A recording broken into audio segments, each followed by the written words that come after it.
So this may come as some surprise if you watch my videos. Totally a surprise here. But I love platformer games. Be it 2D, 3D, doesn't matter. I haven't played them all, but something about the charm of Hat in Time really drew me in. I wanted to play this game as quickly as I could, and I ended up getting it for the PlayStation 4. This was a bit of a mistake. I should have waited for the Switch release. At the time, I figured the DLC would be hitting the PS4 fairly quickly, and I was just dead wrong. It took forever to get the DLC on consoles. So much so that I'm playing Hat in Time on PS5 instead. But the DLC is released, and it's time for a rematch. Oh yeah, I reviewed this game some time ago, and I've changed my methods of reviewing since, so I've been slowly re-reviewing some of the older games that I played beforehand. Played a Hat in Time fairly late in my original second season, and I wanted to play the DLC for a separate video, but here we are, doing it all together in something a bit different. Now, not only am I tackling the rematch video, but I'm also tackling the DLC, if I didn't make that obvious beforehand. It's going to be all in one video? Hooray! And there are 2 packs of DLC here, so boy, this is going to be a bit of a longer one. I'll rematch the original game first though, taking on the Mafia like before. Then I'm switching gears to tackle the Snatcher and deal with the Seals in hard mode. Lastly, I'll be taking on the main villain in the Metro level and their thieving cat criminals, which my actual cat would probably fit right in. So let's talk development. This game was developed as a passion project by Gears for Breakfast. They were about 6 people, give or take, kickstarting this project. The team had never met in person, only did so after the game's release, so that's kind of interesting. The game itself was made due to a lack of collectathons.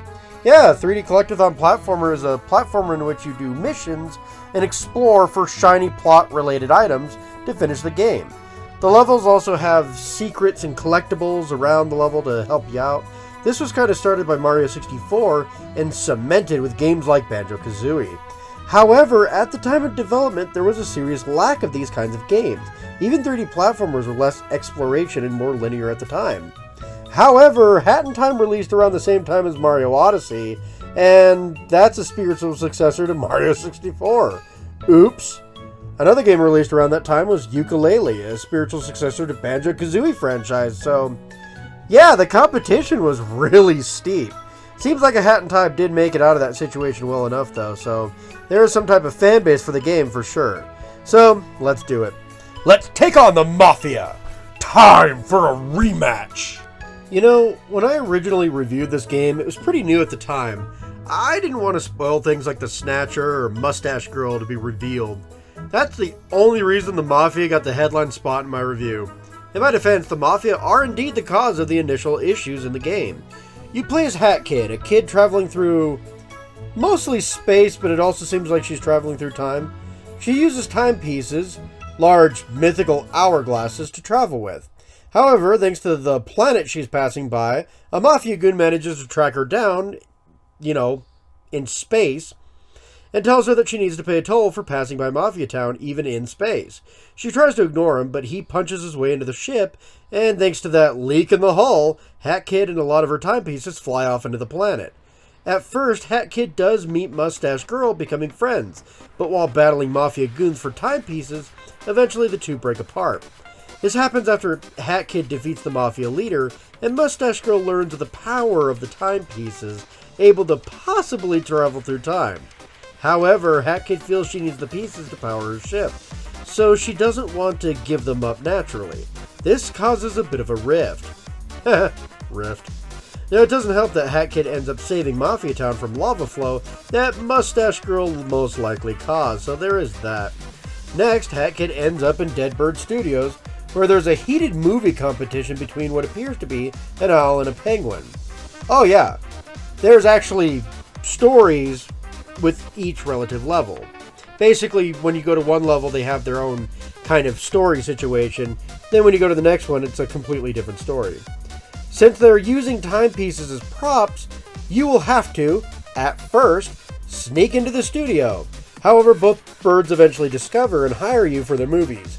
DJ Grooves is all about that rhythm and music-based movies on the moon, while the conductor films old Western-style action movies on his train. The winner of the competition ends up as the boss fight in the end, as they learn about the power of the timepieces and tries to keep one for themselves. Next area, and you end up caught by a ghost-looking guy called the Snatcher. He hands you a list of jobs to do, and you have to do them to get your soul back. He has you gathering timepieces from Queen Vanessa, his old love interest, fighting a possessed outhouse, delivering mail, so on, so on. Eventually you end up fighting him once all your odd jobs are complete. He's tough, even breaks the fourth wall to cheat the game, and still ends up going down. What a fun character. He gives you one last timepiece and tells you to leave his forest for good. Lastly, in the main game, there's the Alpine Heights, which are pretty fun. It doesn't seem like there's going to be a connective story at first, just a big area to explore. But the more timepieces you collect, the more these flowers start to emerge and cause issues. The final boss in this story has you dealing with these flowers, spreading a disease that makes the goat people very aggressive. Kill the flowers. After that, the final level in the game, well, the base game anyway, is an alternate reality created by Mustache Girl, who came in and stole all of your timepieces while you were a little busy. Oops. She has everyone lined up ready to judge them if they're bad guys or not. Issue is, no one in this game is perfect, and she basically accuses everyone of being a bad guy. Hatkid being the sole exception, but even Hatkid isn't exactly happy that Mustache Girl stole from her and is, more or less, being a bad guy. A fight breaks out, and eventually all the villains of the game come in and support Hatkid, calling Mustache Girl a bad guy and telling her to get lost.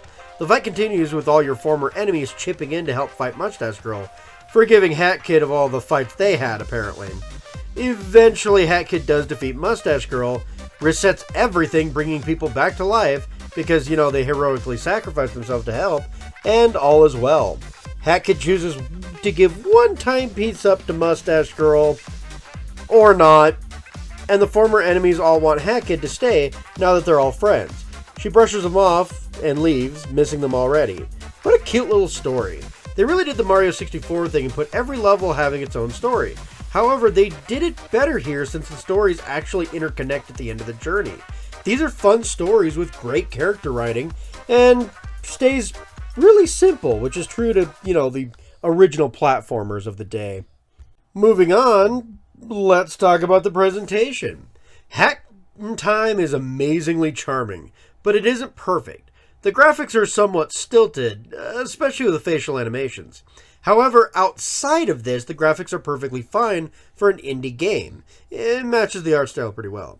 It isn't the most realistic looking game, but yeah.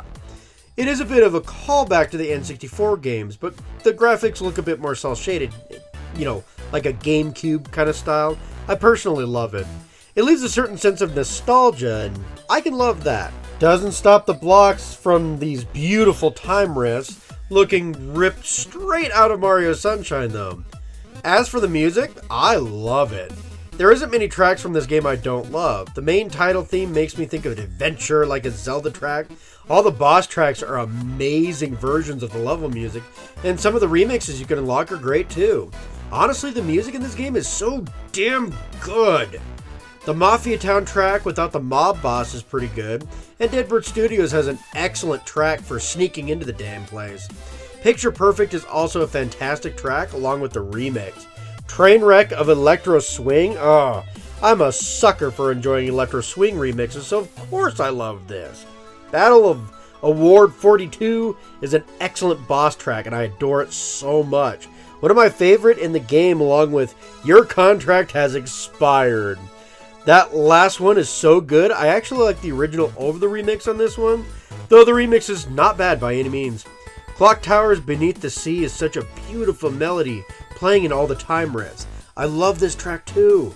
The Scootin' version is a bit faster paced for people like me. The other riff music are haunting, but somewhat intense. Reminds me of cave themes from Super Mario World in a way, but they sound little alike regardless. This all goes great, but You're All Bad Guys, which is broken into 3 parts, is also one of the best boss fight tracks ever, in my opinion, showcasing how intense that final fight actually is.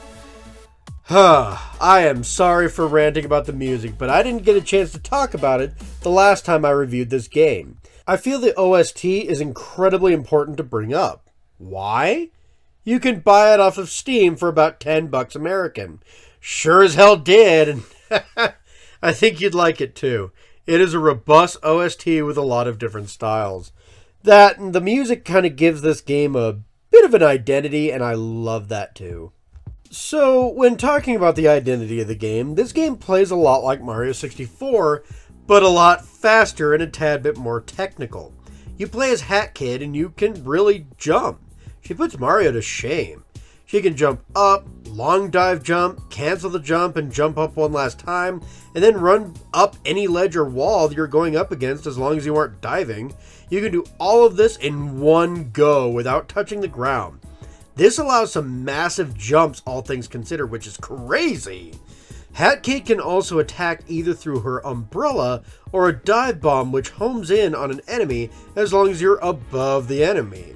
Hat Kid can also wall jump and can run up walls jumping off of them to get to the other side of an obstacle or on top of a taller wall. See, there's a lot here. It really is a lot. There is even more though. Hat Kid can change hats, which is really fun. Her normal hat helps find hourglasses. I rarely use this. No, I use the others, which have powers from ice-based ground pound, speed up, time stop, bombs, even making invisible platforms usable. Not enough? She can also equip badges which either boost her stats, allow her to use abilities quicker, or, do some garbage things to her stats, and they even give her a hook shot, which is awesome and damn near mandatory. Actually, it is mandatory, sorry. It's not damn near, it is mandatory in a lot of different levels. This is a lot for a platform to keep track of, but the game helps ease you into things before sending you to one of the insanely fast boss fights.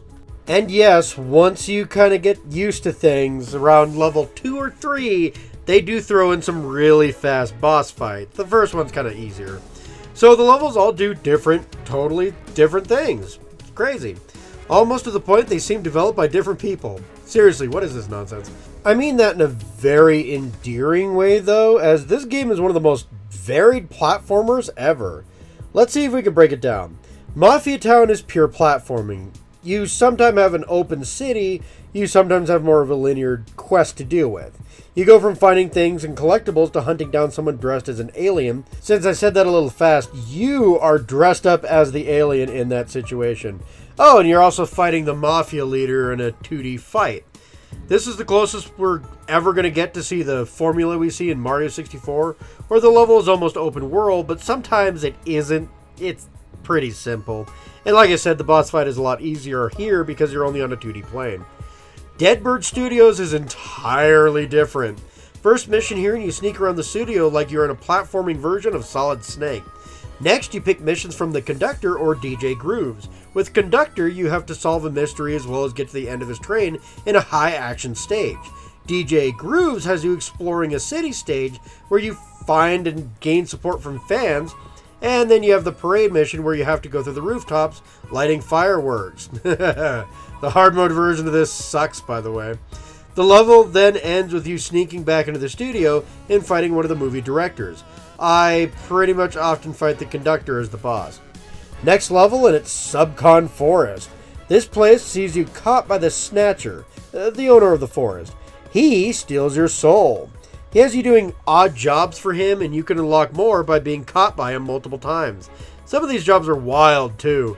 Dealing with Queen Vanessa turns the game into a horror game. The boss fight with the possessed outhouse is interesting, and no, I'm not joking, there is a possessed outhouse boss fight. And then there's a more exploration-based ones. Eventually, you complete all of these and fight the Snatcher himself, in the same arena as the outhouse, but the fight is mostly different and intense. It's almost like the outhouse was kind of a faster fight and getting you ready for the Snatcher, who, yeah, he don't hold back. The Alpine Skyline is open world where you pick your poison in which platforming challenge you want to take on first. All varied enough, but pure platforming. These are a bit linear, and this level ends with you exploring and finding flowers to kill. Don't worry, they're evil flowers and are very dangerous. The last level is a difficult platforming challenge with a boss fight with Mustache Girl. She's powered up though, and yeah, she moves really fast. This is probably the most anime-looking fight I've ever had in a platformer. You eventually have to work with all the other villains to defeat her too, which is really fun. This game ends on a high note for sure. So outside of collecting hourglasses, the main collectible, the game has plenty of other collectibles to find. First, the one that you'll see the most of are pawns. Pawns are more or less currency. Well, some heal you, but mostly they're just currency. You can use these to buy a few things, mostly badges from this shady badge dealer. The badges are mostly useful though, so collect away. Not all of them are, but most of them are. Some of them make the game harder for whatever reason. You'll also need pawns to repair parts of your ship and set up artifacts. Finding artifacts in levels allow you to display them in the ship. This also opens up rifts in various levels and the ship itself to collect more hourglasses, so they are kind of important. In some of these rifts, you can even get pages for stories. These stories give you more background for characters and levels, like the Snatcher's background story or how Mafia Town was found. You can also find yarn and rift tokens. Yarn helps you build hats, which is always great since they give you more abilities. Rift tokens are a bit different. They allow you to play slots for prizes like, musical remixes, new colors, and some flair for your hats, making them a bit more interesting. Nothing says ice powers like a Santa hat. Yay! Also, you get a chance at the slot machine when you beat time rifts too. So if you're thinking, well, I don't really need to go after all the hourglasses, at least these optional hourglass time rifts do reward you with something else. So that's kind of cool. Speaking of flair, if you like flair, changing up Hat Kid's hats or even costume, you could get the first DLC pack, Seal the Deal. The Snatcher shows up in Hat Kid's ship and opens up challenge mode for you.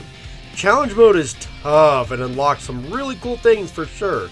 So you're rewarded, but beware, some of these levels are actually really tough. This also unlocks a shorter level, a big-ass cruise ship.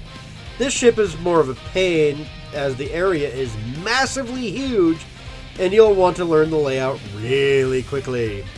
The first hourglass is broken and you have to explore all the areas of the ship to find all these tiny little pieces. Not too awfully bad, but the second mission has you doing odd jobs around the ship. This challenge sucks. You have to learn the layout really quickly or fail trying. Basically, the jobs consist of an object activating within a time limit. You have a certain amount of time to find said object, and then you have a certain amount of time to take that object where it's supposed to go under the same time limit. The game does spawn in arrows to kind of help you on your way, but you have to figure out really quickly and on your own that the red ones are jobs that just started, and the yellow ones pertain to objects you have in your hand. Oh yes, multiple jobs spawn at the same time, so good luck. You can carry multiple items, but that always runs the risk of, just dropping crap. Last one is fun though. The ship sinks thanks to Hat Kid, and she has to basically save everyone on board. There is a time limit towards the end, however, thanks to Conductor being a bit impatient, which is cool. And as you probably guessed, there are familiar faces in this level. Doesn't mean much overall, however, only the Conductor really makes an impact due to him having all his grandkids there and you constantly having to save them. Still, making the ship massive just to pad out the fact that there's only 3 hourglasses to find is a bit much. Somewhat fun in the last one though. Well, the number of hourglasses you can get here is actually about 5. This has some rifts too. One that's a nice platforming challenge and one that's a load of barnacle. It's a brutal, tough to survive, difficult to find all the pages for, and a test of skill and patience. But there are no checkpoints here. This is a bit of a problem. See, this is a longer than normal rift, a memory rift. And these are normally easier going. They rarely have checkpoints, but you rarely will ever need them because, yeah, there's some enemies and sometimes you might die, but they're typically not this long. This one is massive. What the hell? And it has no checkpoint, so that's fun. Somehow this isn't a part of... Oh yeah, this DLC also brings out challenge mode. Yeah, We already talked about that. If the game's too easy, you can always go to challenge mode. But this is challenging enough in and of itself. Jeez Louise, come on now. But some of the items that you get from challenge mode are kind of cool. Check this out. I got this really retro N64 version of Hat Kid for a clothing option. So that's kind of cool, yeah? Yeah, this DLC is not going to be for everyone, that's for sure. The second and last DLC pack is just a level with a lot of content. They really did well with this one. You're in a metro station with a ton of trains. The trains are just train cars attached to giant cats. And yes, they're adorable, but yes, they will run you over. Still adorable though. This place is pretty big, but distinct enough that I never really got lost, which is awesome. The story begins and you mug somebody for an hourglass after entering the metro. After this, you're introduced to the Yakuza-style crime syndicate, a group of cats that want all the hourglasses for their boss. And they're totally legit jewelry store. They totally run a legit jewelry store. You basically collect hourglasses only for the cat boss to steal them back from you, and then pay you for them with cash, which, I'm sorry, Hat Kid actually has very little use for. However, after collecting most of the hourglasses, Hat Kid jumps in and tries to steal them away, only to get caught and end up with a bounty on her head. Hat Kid works to escape the metro while the cats come after her, and the leader tries to rocket launcher her to death. But eventually Hat Kid ends up in an elevator. The boss finds her way back to the elevator too, though, and is about to kill her, but then the cops show up. One of them happens to work for the boss cat, but doesn't realize that you actually betrayed her. He gives you the last hourglass after the boss takes off, thinking that you'll just give it to her, and then you manage to escape with the last hourglass. Awesome. Not only is that story pretty damn good, but all these challenges are really fun, including the heist of your hourglasses back. This entire level is great though. You can also buy new colors, given, if you have enough pawns. You can buy new gear for your hats, and even get a few new badges that create a Game Boy or even a Virtual Boy filter. Oh, that one hurts the eyes. Jeez Louise. After you get all the hourglasses in the main levels and the DLC, you do have one last rift that shows up. And it's tough, but not too bad. It's a little too long, which is a problem again, but it's not as terribly challenging as the last one. There is a rift in the metro as well, which gives you a story about Hat Kid's Roomba, while the last time rift gives you a story about Mustache Girl, which is kind of nice. This DLC was really fun. After all that, overall, A Hat in Time is an interesting beast to talk about. I think the game is probably one of my favorite 3D collectathon platformers, but I'm also not quite sure. The game's writing works well with each level has a story concept, and does well bringing it together in the end. The game is charming, and while the graphics sometimes don't look great close up, the art style is mostly charming, and the soundtrack is amazing. The gameplay is fantastic, and Hat Kid has so much mobility options, and the power-ups with her different hats, badges, just keep being able to do so many jumps in the air, it's crazy.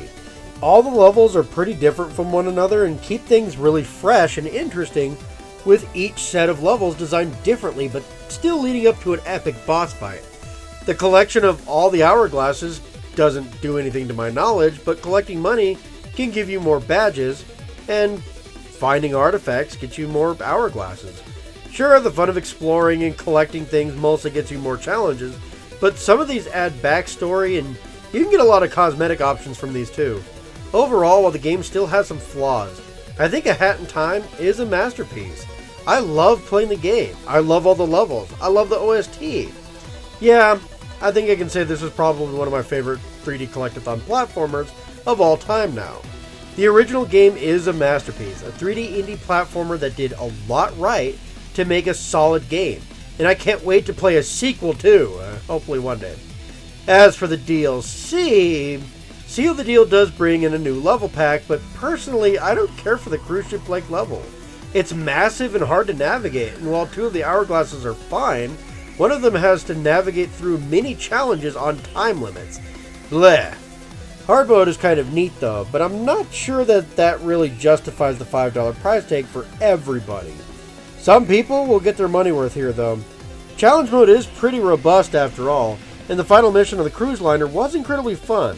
Along the dialogue throughout, that was fun too, because again, you run into a lot of older characters. The Metro DLC is really good too, but it's just a level pack. Plenty of content though, and plenty of new colors to buy, like these sick-ass flames. I highly recommend the second DLC if you just like playing Hat in Time and exploring the levels, and only get the first one if you really want a tougher challenge. So, it goes, the base game is a 10 out of 10 with minor flaws. The first DLC is a cautious recommendation, and the last DLC is a heavy recommendation. A Hat in Time is a fantastic game, as long as you're aware it's an indie title and, you know, it's a 3D platformer. You know, if you know what you're getting yourself into, you should really enjoy your time here. Especially if you like the collectathon aspect of it. You're gonna love this game. But that is all the time I have for this game. This is a re-review, and finally hitting up the DLC of the game was a bit of a mixed bag, but replaying the game was just as fun as it was the first time, so hey, there you go. If you liked the video, please leave a like, subscribe, hit the bell if you haven't. Also comment. I'd love to discuss this game with more people, and maybe recommend it if you think you might enjoy it. You know, talk to me. Ask me questions. I'm happy to answer them. Take care, my minions.